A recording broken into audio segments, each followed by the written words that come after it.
আওয়ামী লীগের সাধারণ কর্মী হলেও নেতা হলেও তাদের জন্য সব রাজনৈতিক দলের ডোর ওপেন। এই যে আমরা দেখতে পাচ্ছি আগামীতে একটা নির্বাচন, যদিও সবার মনে সন্দেহ সংশয়, টেলিভিশনে প্রোগ্রাম করতে যাই, ইঞ্জিনিয়ারের সাথে দেখা হয়, ইভেন শ্রমিক বলে ভাই নির্বাচনটা হবে তো ঠিকঠাক মতো, আসলেই কি ভোট হবে? আপনারা যে আশায় আছেন, গণসংযোগ করতেছেন। সো এই অনিশ্চয়তা কিছুটা সরকারের কারণে তৈরি হয়েছে। একটা সেটেল ইস্যু, জুলাই সনদ দেখেছেন, স্বাক্ষর হয়েছে ঢাকঢোল পিটিয়ে, বৃষ্টির মধ্যে ছাতা ধরে সবাই স্বাক্ষর করেছে। সেইটার পরে দেখেন আবার এই জুলাই সনদ নিয়ে কি একটা জটিলতা তৈরি হলো। তাহলে বোঝা যাচ্ছে যে সরকারের কর্মকাণ্ডে পরিস্থিতি একটু ঘোলাটে হচ্ছে। আর তার সুযোগ নিয়ে এই যে আমাদের পতিত ফাঁসির শক্তি ওই বাসে আগুন দেওয়া শুরু করছে, মানুষের মাঝে আতঙ্ক সৃষ্টি করার জন্য মেডিকেলের সামনে গুলি করে মানুষ মারা শুরু করছে।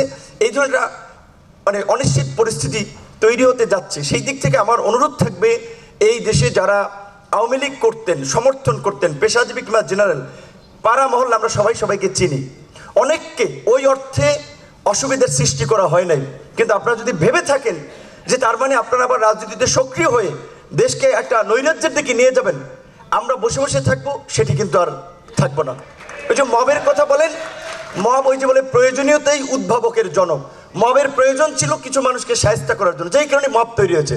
ভালো মানুষকে তো মব কেউ হয়রানি করে নাই।